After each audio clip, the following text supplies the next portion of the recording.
नमस्ते दोस्तों, जोहार। आप सभी का अभिषेक चक्रवर्ती यूट्यूब चैनल में हार्दिक स्वागत है। दोस्तों, आप सभी को इस वीडियो के माध्यम से क्लास 12 के हिस्ट्री के मॉडल सेट 5 करवाए जा रहे हैं, वो भी फुल एक्सप्लेनेशन के साथ। ठीक है, तो दोस्तों वीडियो में अंत तक बने रहिएगा।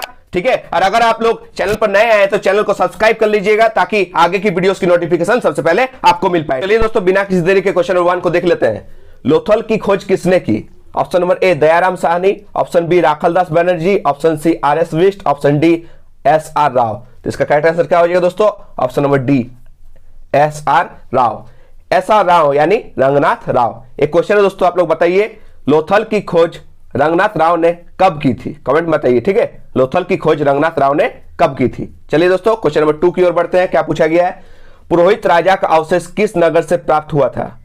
पुरोहित राजा का अवशेष किस नगर से प्राप्त हुआ है? कहां से दोस्तों? Option number A is the correct answer, Mohenjodaro. तो चलिए दोस्तों, क्वेश्चन नंबर 3 की ओर बढ़ते हैं। क्वेश्चन नंबर 3 में क्या पूछा गया है? मौर्य साम्राज्य के प्रथम शासक कौन थे? तो इसका करेक्ट आंसर क्या हो जाएगा दोस्तों? Option number C Chandragupta Maurya. ठीक है, बहुत इंपॉर्टेंट है दोस्तों।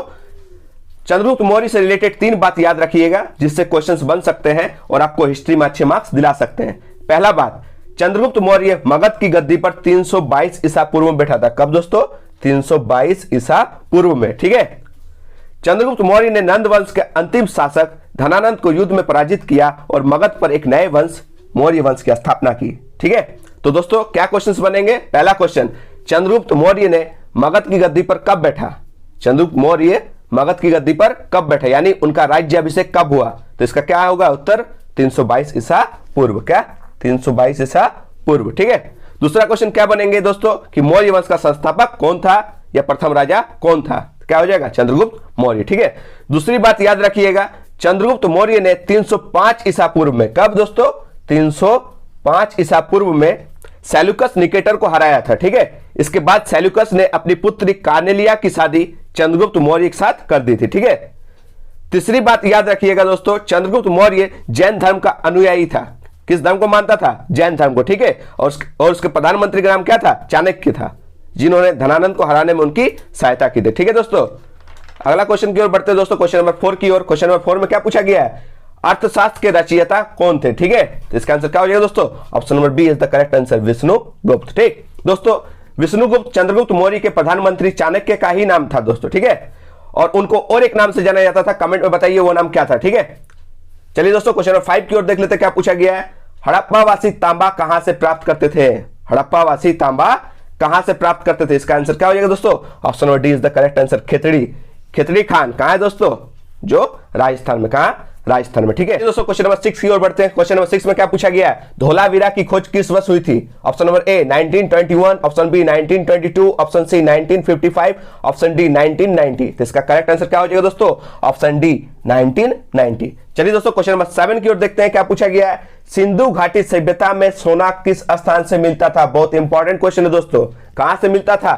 दक्षिण भारत से। Option D is the correct answer. ठीक है, तो चलिए दोस्तों, क्वेश्चन नंबर 8 में क्या पूछा गया देख लेते हैं। शुंग वंश की स्थापना किसने की? Option A Chandragupta, option B Chandragupta Maurya, option C Pushyamitra, option D Bindusara. तो इसका करेक्ट आंसर क्या हो जाएगा दोस्तों? Option C Pushyamitra. पुष्यमित्र शुंग। ठीक है, इनके बारे में एक बात याद रखिएगा दोस्तों जो आपके एग्जाम में पूछे जा सकते हैं। ठीक है, ये जो पुष्यमित्र शुंग थे ना, ये मौर्य वंश के अंतिम शासक बृहदत्त का सेनापति था। ठीक है, मौर्य वंश के अंतिम शासक बृहदत्त का सेनापति था। इन्हीं ने क्या किया था? 185 ईसा पूर्व में बृहदत्त की हत्या कर दी थी और मगध पर शुंग वंश की नींव डाली थी। ठीक है, यानी मगध पर शुंग वंश की स्थापना की थी। तो चलिए दोस्तों, क्वेश्चन नंबर 9 में देखते हैं क्या पूछा गया है। भारत के प्राचीनतम मुद्रा को किस नाम से जाना जाता है? इसका आंसर आप लोग कमेंट में जरूर बताइएगा। ठीक है, चलिए क्वेश्चन नंबर 10 की ओर बढ़ते हैं। क्वेश्चन नंबर 10 में क्या पूछा गया? बुद्ध चरित्र के लेखक निम्न में से कौन है? तो इसका करेक्ट आंसर क्या हो जाएगा दोस्तों? ऑप्शन सी अश्वघोष। ठीक है, चलिए एक ट्रिक के माध्यम से इस क्वेश्चन का आंसर याद करते हैं। ठीक है दोस्तों, अश्वघोष यानी अश्व। अश्व को हम लोग क्या बोलते हैं? अश्व को हम लोग क्या बोलते हैं? घोड़ा। क्या बोलते हैं? घोड़ा। और घोष को यहां आप लोग समझिएगा क्या? घोष का मतलब आप लोग समझिएगा घास। ठीक है, अश्व मीन्स घोड़ा और घोष मतलब घास, समझे? ठीक है, और यहां पर जो बुद्ध चरित्र है, यहां पर चरित्र वर्ड है। चरित्र में होता है, सोचिए आप लोग चरना। ठीक है, चर चर के बुद्धि प्राप्त कर लिया। ये जो घोड़ा था यानी जो अश्व था, ये घोष यानी घास इतना चरा कि इनको बुद्धि की प्राप्ति होगी। क्या हो गई?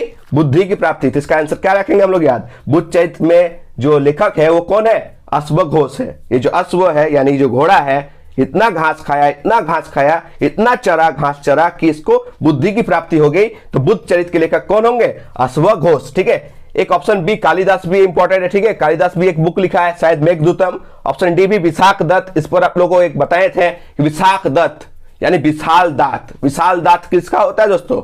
मुद्रा राक्षस, यानी राक्षसों का दांत क्या होता है? बड़ा। ठीक है, चलिए दोस्तों क्वेश्चन नंबर 11 में देखते हैं, निम्नांकित में से कौन गुप्त वंश का शासक था?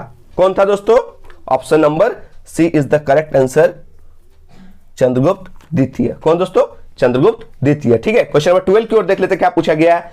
अशोक का राज्याभिषेक कब हुआ था? अशोक का राज्याभिषेक कब हुआ था? Option number D is the correct answer, 269 ईसा पूर्व। ठीक है, क्वेश्चन में राज्याभिषेक पूछे या राज्य तिलक पूछे या गद्दी पर कब बैठा पूछे तो आंसर एक ही होगा, 269 ईसा पूर्व। ठीक है, दिमाग में याद रखिएगा। ठीक है, क्वेश्चन नंबर 13 की ओर बढ़ते हैं। क्वेश्चन नंबर 13 में क्या पूछा गया है? सांची का स्तूप किस राज्य में स्थित है? सांची का ऑप्शन जो है ना, इसमें क्या मारेंगे? Option B is the correct answer, Madhya Pradesh. ठीक है, चलिए दोस्तों क्वेश्चन नंबर 14 की ओर बढ़ते हैं। क्वेश्चन नंबर 14 में क्या पूछा गया है? जातक कथा में किसके पूर्व जन्म की कथाएं हैं? जातक कथा में किसके पूर्व जन्म की कथाएं संकलित है? किनके? Option number A is the correct answer, Gautam Buddha के। ठीक है, क्वेश्चन नंबर 15 की ओर बढ़ते हैं। क्वेश्चन नंबर 15 में क्या पूछा गया? जैन धर्म में पूर्ण ज्ञान को, जैन धर्म में पूर्ण ज्ञान के लिए किस शब्द का प्रयोग किया जाता है? कैवल्य का। ठीक है, कैवल्य का। ठीक है, option number C is the correct answer.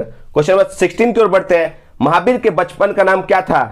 Mahavir के बचपन का नाम क्या था? आप सभी को पता है, option number is the correct answer, Vardhaman. ठीक है, क्वेश्चन 17 की ओर बढ़ते हैं। क्वेश्चन नंबर 17 में क्या पूछा गया? महावीर का जन्म किस महाजनपद में हुआ था? किस महाजनपद में दोस्तों? Option A is the correct answer, Vajji. क्या हो जाएगा दोस्तों? Option A is the correct answer, Vajji. ठीक है, महावीर से रिलेटेड कुछ बात याद रखिएगा जिससे क्वेश्चंस पूरे बन सकते हैं। ठीक है, पहला, महावीर का जन्म 540 ईसा पूर्व। कब दोस्तों? 540 ईसा पूर्व में कुंडग्राम यानी वैशाली में हुआ था। महावीर स्वामी जैन धर्म के 24वें एवं अंतिम तीर्थंकर थे। जैन धर्म कितने तीर्थंकर थे? टोटल 24, जिसमें से यही अंतिम थे और यही 24वें थे। ठीक है, तीसरा बात याद रखिएगा, महावीर के बचपन का नाम वर्धमान था। चौथा बात याद रखिएगा, महावीर 30 वर्ष की आयु में सन्यासी जीवन को स्वीकारा था। पांचवा बात याद रखिएगा, 12 वर्षों की कठिन तपस्या के बाद महावीर को जिरिम्बिक के समीप रिजुपालिका नदी, जिरिम्बिक के समीप रिजुपालिका नदी के तट पर साल वृक्ष के नीचे तपस्या करते हुए संपूर्ण ज्ञान की प्राप्ति हुई थी। संपूर्ण ज्ञान को जैन धर्म में क्या कहा जाता है? कैवल्य। ठीक है, ये कुछ बातें याद रखेंगे दोस्तों। और एक बात सबसे ज्यादा इंपॉर्टेंट, ठीक है, जो याद रखना होगा, जैन धर्म आगे चलकर 2 भागों में बट गया। जैन धर्म आगे चलकर 2 भागों में बट गया। एक श्वेतांबर यानी श्वेत वस्त्र धारण करने वाला, जिनके संस्थापक स्थूलभद्र थे। ठीक है, नंबर 1 श्वेतांबर यानी श्वेत वस्त्र धारण करने वाले, जिनके संस्थापक कौन थे? स्थूलभद्र। और नंबर 2 दिगंबर, ठीक है, यानी नग्न रहने वाला, नग्न रहने वाला, जिनके संस्थापक कौन थे दोस्तों? भद्रबाहु थे। ठीक है दोस्तों, याद रखिए कुछ इंपॉर्टेंट बात। ठीक है, क्वेश्चन नंबर 18 की ओर बढ़ते हैं। क्या पूछा गया है? बौद्ध समुदाय में प्रथम विभाजन किस संगति में हुआ था? बौद्ध समुदाय में प्रथम विभाजन किस संगति में हुआ था? Option D is the correct answer, चतुर्थ। ठीक है, चलिए दोस्तों क्वेश्चन नंबर 19 की ओर बढ़ते हैं। पंच महाव्रत संबंधित है निम्न में से किससे? Option A is the correct answer, Jain. ठीक है, क्वेश्चन नंबर 20 की ओर बढ़ते हैं। चतुर्थ बौद्ध संगति कब हुआ था? चतुर्थ बौद्ध संगति कब हुआ था? Option A is the correct answer, 100 ईस्वी। ठीक है, क्वेश्चन नंबर 21 को देख लेते हैं। क्या पूछा गया है? सूफी परंपरा में खानका का क्या अर्थ है? सूफी परंपरा में जो खानका वर्ड है, इससे क्या अर्थ है? ठीक है, इसका मतलब क्या होता है? इसका मतलब क्या होता है दोस्तों? Option D is the correct answer, आश्रम। ठीक है, एक बात याद रखिएगा दोस्तों, सूफी परंपरा में खानका का मतलब आश्रम होता है और पीर का मतलब गुरु होता है और मुरीद का मतलब शिष्य होता है। एक बार फिर से सुन लीजिए, खानका का मतलब आश्रम होता है, पीर का मतलब गुरु होता है, मुरीद का मतलब शिष्य होता है। कोई दोस्तों क्वेश्चन नंबर 22 की ओर देख लेते हैं। क्या पूछा गया? चैतन्य महाप्रभु किसके उपासक थे? चैतन्य महाप्रभु किसके उपासक थे दोस्तों? Option number A is the correct answer, Krishna. किसके? कृष्ण। ठीक है, चलिए दोस्तों क्वेश्चन नंबर 23 की ओर बढ़ते। क्या पूछा गया है? नटराज के रूप में शिव की प्रतिमा का निर्माण किस राजवंश के द्वारा किया गया था? किसके द्वारा किया गया दोस्तों? Option number A is the correct answer, Chola वंश। ठीक है, क्वेश्चन नंबर 24 की ओर देख लेते हैं। क्या पूछा गया क्वेश्चन? ब्रजयान, ब्रजयान किस धर्म से संबंधित है? किस धर्म से दोस्तों? बौद्ध धर्म। Option number B is the correct answer. ठीक है, क्वेश्चन नंबर 25 की ओर देख लेते हैं दोस्तों, जो आप सभी को पता है जगन्नाथ मंदिर। जगन्नाथ मंदिर कहां स्थित है दोस्तों? पुरी में। कहां? जगन्नाथ मंदिर पुरी में स्थित है। ठीक है, क्वेश्चन नंबर 26 की ओर देखते हैं दोस्तों, क्या पूछा गया है?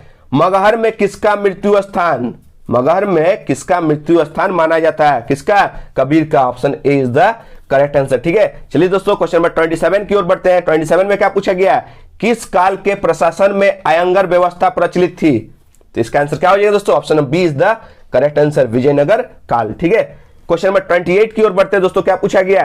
तालीकोटा का युद्ध कब हुआ था? तालीकोटा का युद्ध कब हुआ था दोस्तों? बहुत इंपॉर्टेंट क्वेश्चन, बता देते हैं, ये आ सकता है। ठीक है, तालीकोटा का युद्ध कब हुआ था? Option B is the correct answer, 1565 ईस्वी में। ठीक है दोस्तों, तालीकोटा का युद्ध को राक्षसी तंगड़ी का या बन्नी हट्टी का युद्ध के नाम से भी जाना जाता है। राक्षसी तंगड़ी या बन्नी हट्टी का युद्ध के नाम से भी जाना जाता है। इसी युद्ध के कारण क्या हुआ था? विजयनगर का पतन हुआ था। ठीक है, चलिए दोस्तों क्वेश्चन नंबर 29 की ओर बढ़ते हैं। क्या पूछा गया?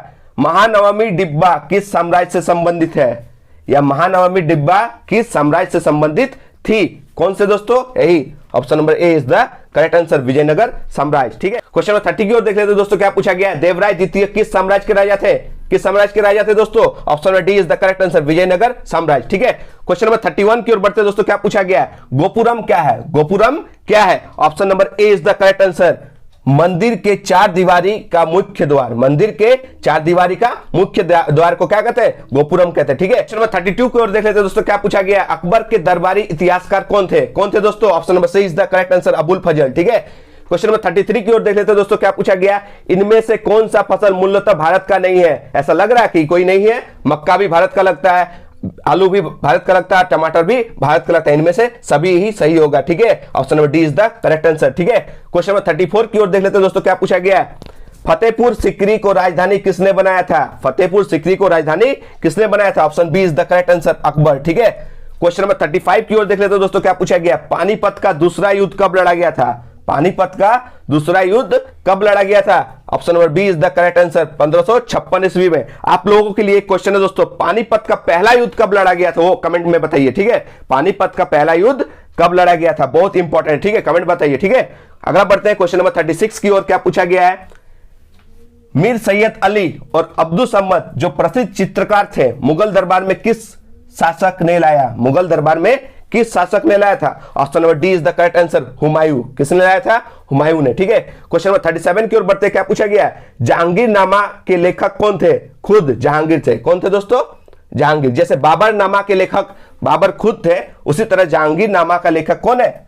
जहांगीर खुद थे। ठीक है, क्वेश्चन नंबर 38 की ओर बढ़ते दोस्तों, क्या पूछा गया है? अकबर ने मजहर की घोषणा कब की? अकबर ने मजहर की घोषणा कब की? Option number B is the correct answer, 1579 ईस्वी में। ठीक है, क्वेश्चन नंबर 39 की ओर बढ़ते हैं दोस्तों, क्या पूछा गया है? क्वेश्चन नंबर 39 देख लेते हैं। ताजमहल का निर्माण किसने करवाया? सबको पता है किसने करवाया था? शाहजहां ने। किसने? शाहजहां ने। Option C is the correct answer. ये जो ताजमहल है ना, किस नदी के किनारे स्थित है और कहां स्थित है और किसकी याद में बनवाया गया है, पता है ना आप लोगों को? कमेंट में जरूर बताइएगा। ठीक है, आज का लास्ट क्वेश्चन देख लेते हैं दोस्तों, जजिया प्रथा को किसने समाप्त किया? क्वेश्चन नंबर 40 में क्या पूछा गया है? जजिया प्रथा को किसने समाप्त किया? किसी और ने दोस्तों, अकबर ने। किसने? अकबर ने। Option A is the correct answer. ठीक है दोस्तों, जजिया एक टाइप का गैर मुसलमानी कर था जिसको अकबर ने 1564 ईस्वी में समाप्त कर दिया था। ठीक है, और इसीलिए तो अकबर सबके बीच क्या कहलाया? महान। ठीक है, तो आशा करते हैं दोस्तों कि आप लोगों को यह वीडियो पसंद आई होगी। अगर पसंद आई तो please like, comment and share करना ना भूले। ठीक है, और अपना फीडबैक दीजिए। ऑल द बेस्ट दोस्तों, आप सभी को अच्छे से परफॉर्म करें और इतिहास में अच्छे से अच्छे मार्क्स लाए। ठीक है, तब तक के लिए धन्यवाद। जय हिंद, वंदे मातरम।